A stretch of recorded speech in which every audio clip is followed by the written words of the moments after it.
बढ़ते हैं आगे। प्रधानमंत्री की आर्थिक सलाहकार परिषद के सदस्य संजीव सान्याल, प्रधानमंत्री के सलाहकार संजीव सान्याल से खास बातचीत।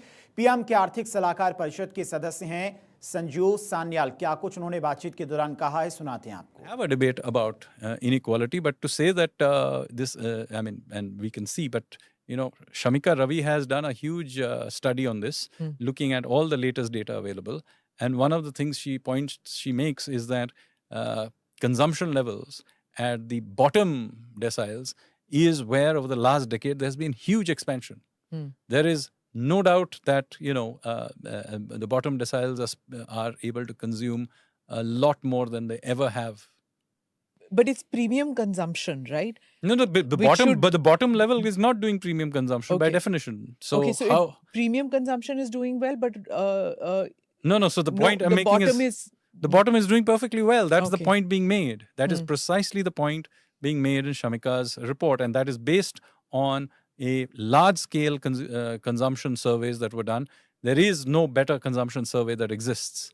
So to say that there is no consumption at the bottom is actually factually incorrect. Okay, let's get to economic reforms. You see, there is a certain line of thought that everything in India is going wrong and the poor are getting poorer, richer getting richer. This debate, but all of this debate is done on Twitter without any hard evidence being presented or any policies being presented. This is precisely why I always say that there are only two ways of judging these kinds of criticisms. One, you either bring your data to the table and you have to have skin in the game. It's not just on Twitter now. It's foreign media talking about it. Of course. And periodicals. Yes, of course. Foreign media will say many things about this. Yeah. And I have on many, many occasions written about how there is a entire framework of discussion on India which always sways in a particular way. And this is not new. When China was rising over, since the 90s, go back and look at how the discussions on China were. Okay? Forget China, it's at least a big place. Even Singapore. Okay, it's a very dictatorial place. It's too clean. Remember the discussion? It's too... No chewing gum. No chewing gum. What is this freedom? Yeah, what is this freedom? I mean, how many Singaporeans, how many Asians chew gum? It was a non-issue in Singapore. I lived there for 17 years. Nobody cared about this whole thing.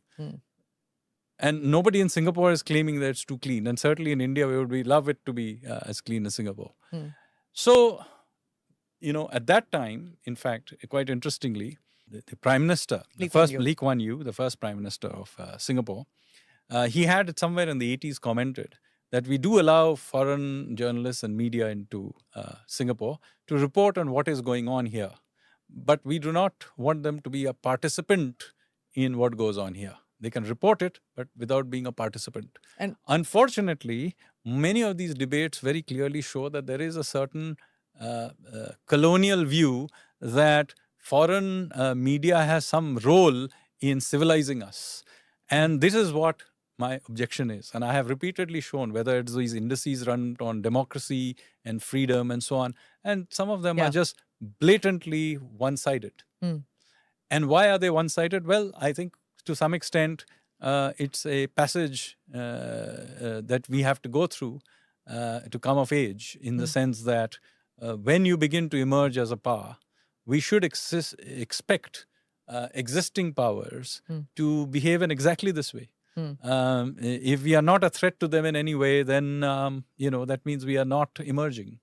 So far from looking on this as a problem, we should see it as, a passage we have to go through. After all, we were told for decades that all of China's numbers were wrong.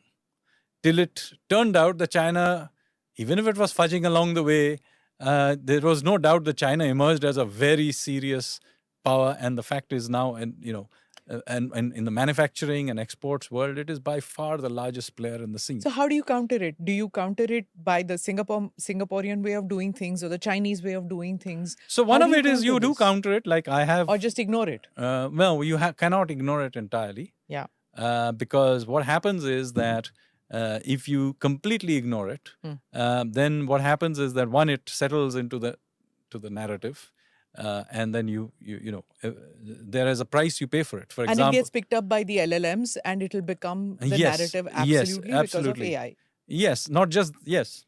So for example, if you have a whole bunch of people like VDEM, Freedom House, etc., continuously telling you that India is not a democracy but something absurd called electoral autocracy, then what will happen? Your kids will one day Google up, is India a democracy? And they will be told by these LLMs that no, you don't live in a democracy.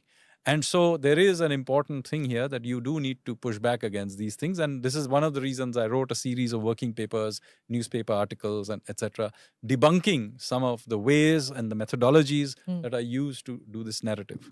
However, you will not be able to do it entirely. And so one is that you have to keep pushing back against it. Two, I think one of the ways of doing it is to reverse the gaze. I think not enough people in India, not enough of our media intellectual class dissects events happening in other parts of the world. For example, you should go to the US, do podcasts with well-known intellectuals in America or in Britain. Go to Britain, go to London, and discuss, why is it that they've had 7 prime ministers in 10 years?